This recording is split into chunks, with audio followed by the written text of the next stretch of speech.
Good morning, good afternoon, good evening, everyone. Thank you for joining this presentation in the masterclass arena. My name is Radwan, or Sally, as I prefer to be called, and I'm the AI advisor to the Minister of ICT in Egypt. But today I'm going to talk to you about an issue that's related to AI and to women, that being the topic of this event. And actually the relationship between women and AI is quite interesting. So I'm keen to explore this together with you, and hopefully this presentation will be a conversation starter for some of the issues facing women in AI and how we can address them. Right, so before we get started, just a very quick background on what we actually mean when we talk about AI.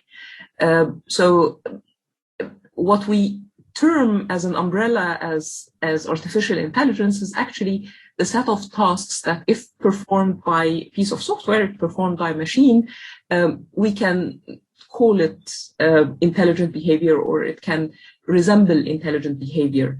And largely these fall into the three categories you can see in front of you on this tree. Formal tasks, the ones that can be really formalized in very strict rules, like mathematics, like games, and so on. Expert tasks, which are the ones that have rules, but also require a lot of expertise, a lot of professional and personal abilities, like most professions we have today: medicine, finance, science, engineering, and so on. And then there are the so-called mundane tasks, which are quite complex, actually. They're everything that's got to do with the senses and the thinking and reasoning, but they are tasks that we perform subconsciously. So we're not actually aware that we're performing them, and hence they're a lot more complex to model. Now, there are two types of AI that are largely distinguished, and I particularly like this definition from Wikipedia. There is what we call artificial general intelligence, or also known as strong AI, which is kind of the general, machine being able to behave exactly like a human being and being conscious as well. Of course, this type of AI doesn't exist today. It's only the stuff of science fiction. So we never really refer to it when we talk about AI in a professional setting. What we do mean is so-called weak AI or narrow AI, which is an AI that is non-sentient, so it's not aware of its surroundings, doesn't understand what it's doing.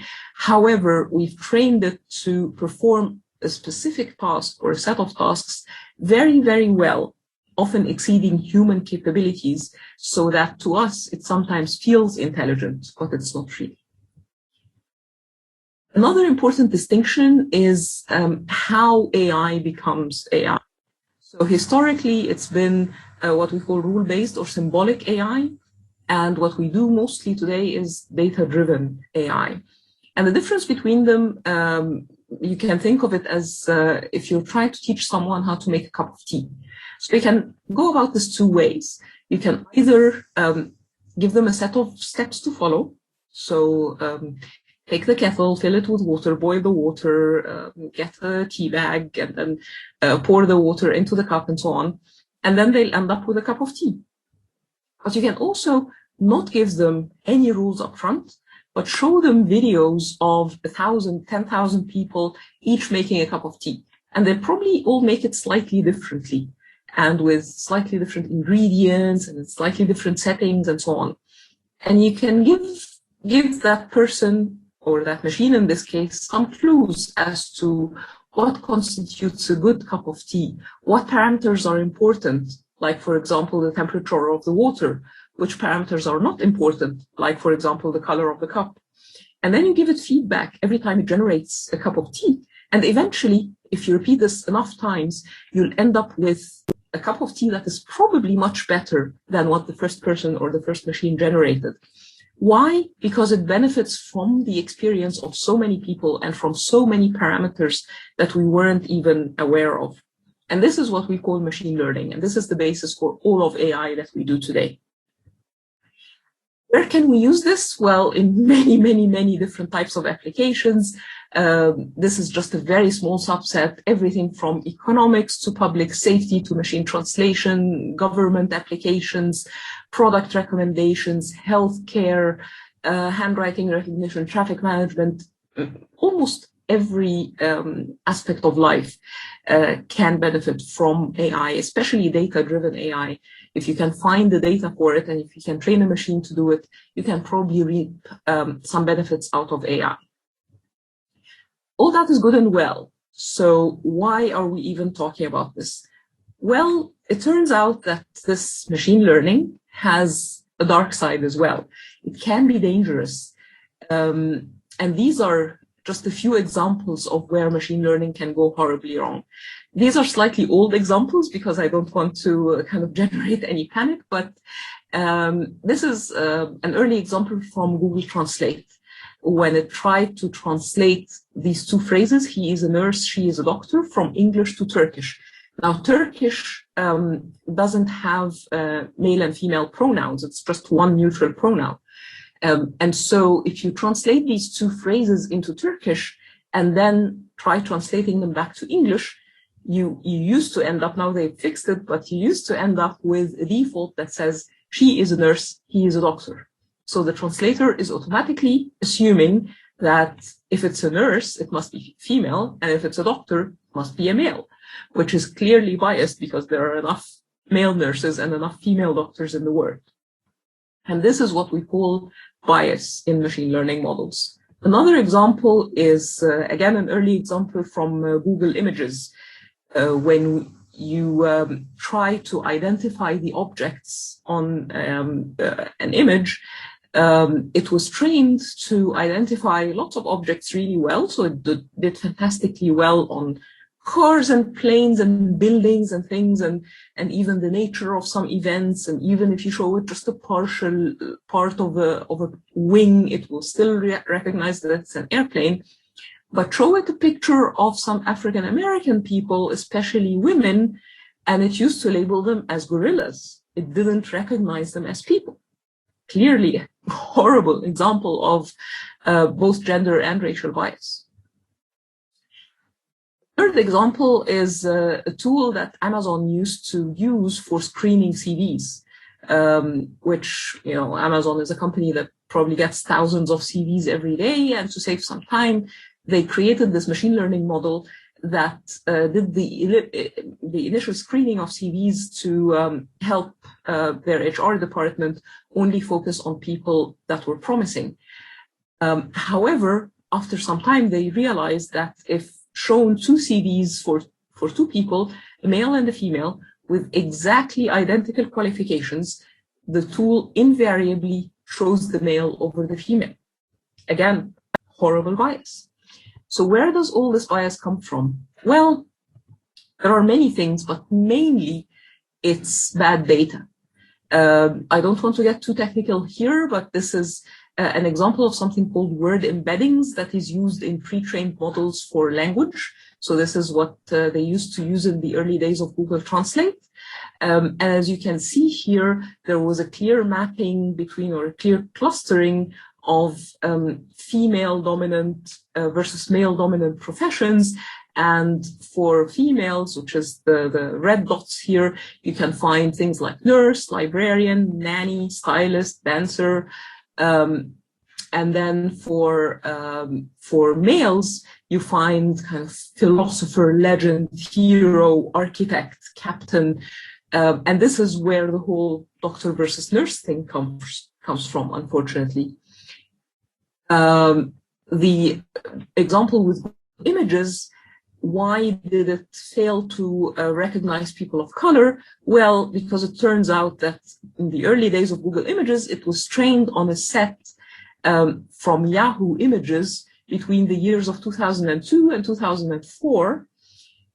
And that data set constitutes of 77.5% men, 83.5% white people. And of course, who was the most photographed person in that time? It was George W. Bush when he was president of the United States. So the model is really optimized to recognize middle-aged white men, but not that good at recognizing anyone else, which is, again, a huge problem. So the problem is that when you have this data, you have to have it labeled before you can ingest it into a machine learning system. And this labeling is done by humans, and humans are biased. So even if your data is not biased by itself or is not kind of skewed towards one group versus the other, bias can still come from the humans who label the data, often in an unconscious way. And the problem is that AI doesn't just learn our biases, it amplifies because of the reach and because of the wide application of those machine learning models, and they get embedded into all sorts of products that we use in our everyday lives. And therefore, in AI, diversity is not a luxury, it's a necessity. It's not, oh, let's have a quota for women so we feel like the world is equal. It is actually dangerous not to have diversity and gender balance in AI. So why are women especially vulnerable? Why are they underrepresented? Well, there are a number of things here. Women are massively underrepresented in AI teams, whether it's in research, in teaching, in industry, everywhere, unfortunately.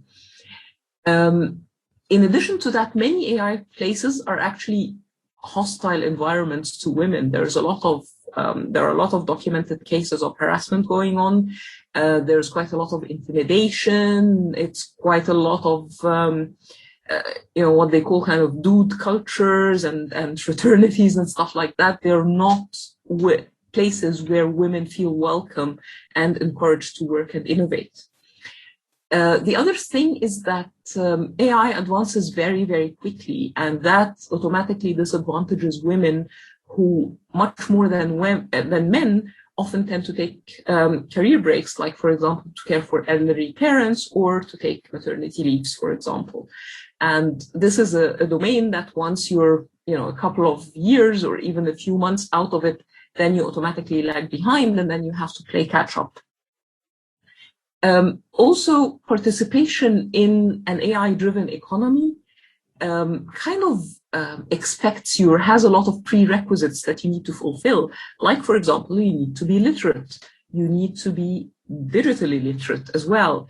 You need to, depending on what role you're going to play, you might need to be numerate as well or competent in mathematics. And as you know, women unfortunately lag behind in most developing countries in literacy and digital competence and access to digital training and education and so on. So that disadvantage automatically translates into the AI domain. What can we do about it? These are just a few ideas that you probably have heard before, but we need to stress them even more in an AI context. Governments just need to take a firmer stance towards harassment and other forms of hostility against women in the workplace. There have been steps taken in universities all over the world to try and recruit more women, but also to discourage this kind of hostile environments. It's difficult because it's people behaving in the way they usually behave, and as we know, changing behavior is extremely difficult, which is why there need to be rules to govern it. But the really important things, in my opinion, are just to provide more opportunities, more flexible opportunities for continuous learning, so that a woman who's taking a career break can still keep up to speed with what's going on in the industry, and also possibly even work remotely while she's caring for her child or her elderly relative. And again, diversity must be seen as a requirement. It cannot be a luxury. It cannot be, oh, let's just hire a couple of women. It needs to be seen as important, and the lack of it needs to be seen as a risk to producing AI models that are fair and that are usable. And then there needs to be more programs dedicated to women in their various roles that they can play in the AI ecosystem, like entrepreneurship, like being domain experts. So people working in whatever profession, but again, being able to contribute to AI teams like doctors, like agriculture experts, and so on. And of course, as technical experts or even low-skilled jobs like data collectors or annotators, there just need to be more programs that are dedicated to getting women into the realm of AI and helping them understand what this is about. For the few minutes I have left, I'll just give you a quick overview of what we do in Egypt. Actually, we're a little bit fortunate in Egypt in that we don't really have a huge gender divide when it comes to ICT. So we have almost a balance, or, there are 50-something% women in ICT related domains, whether in education or in the industry. In AI, it's a little bit less than that, but it's still, we're still doing quite well. But nevertheless, in developing Egypt's national AI strategy, we really focused on opportunities for women, especially in education and especially in professional and personal development. So just to give you a quick overview, in Egypt, we focus on 4 pillars for our national strategy. One is deploying AI solutions in government. One is deploying AI solutions for what we call for development, which is the different sectors like agriculture, water management, healthcare, economic planning, smart cities, and so on. And then, of course, capacity building, whether it's individual capacity building or institutional, where we enable companies and organizations to use AI and to innovate in AI. And then finally, international cooperation, where we talk about issues like gender diversity and balance and the ethics of AI in different fora, like what we've just done in UNESCO, for example. And our capacity building framework is kind of divided into 2 pyramids. One has to do with technical roles and the other with non-technical roles. So these are all the roles that anyone, man or woman, can play in an AI ecosystem, whether they are the general public who just needs some general awareness on what this technology is all about, all the way to business leaders in government or in the private sector who will need to invest in the technology and recruit people for it. And then the technical roles are kind of very specialized, very deeply and granularly divided to cater for the different roles on an AI development team. And for each of these rungs of these 2 pyramids, we translate that role into a number of programs.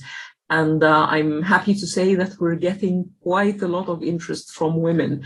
However, these are women who are already educated, who are already literate, who are already technology savvy to different levels. What we need to focus on in the next phase is how can we get to the women who lack the basic literacy and numeracy skills, and how do we upskill them and how do we help them bridge that gap? We have 3 principles for our capacity development or capacity building pillar. One is that we believe that AI is here to augment, not replace human labor. So we always try to improve processes, not eliminate jobs. The second thing is that we believe that the best way to counter any threats to the labor market is to enlarge the pie, is to enlarge the size of the market, generate more opportunities, train more people, especially women. And then finally, the recognition that some people cannot be upskilled or reskilled, and that it's vital not to leave those behind. And we have a number of programs that will address each of these in turn, and you're quite welcome. I'll show you some links at the end where you can read more about this. The other thing that we're doing, which we're hoping will also affect women positively, is so-called innovation hubs and smart cities. So Egypt has a very aggressive, very ambitious plan to develop almost 15 smart cities over the next couple of decades. And as you can see, these are the orange boxes scattered all over the country.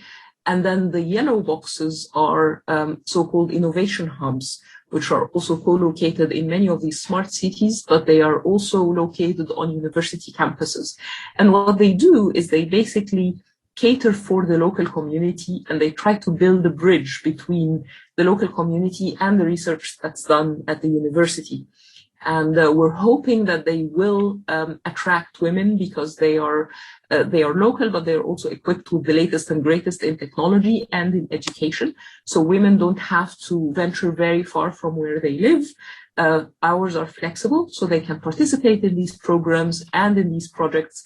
And then the deployment out of these projects will be also local. It will be in the nearest smart city to that particular innovation hub, so that they have employment opportunities, they have entrepreneurship opportunities, and they can also see the fruits of their labor very close to home, again, without having to move to Cairo or Alexandria or any of the big cities.